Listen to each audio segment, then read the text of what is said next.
कुदरत के आगे देखा भी विज्ञान भावना हो गईल। भगवान के हाथ के कठपुतली इंसान खिलौना हो गईल। भगवान के हाथ के कठपुतली इंसान खिलौना हो गईल।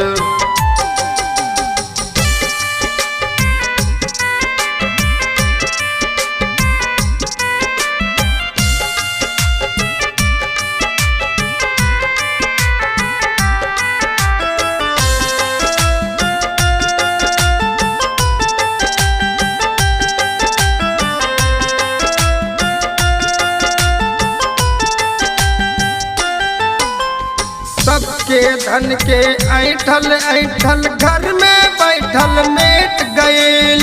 बड़का बड़का वीर जब भूपति विपत्ति से जब भेंट भइल।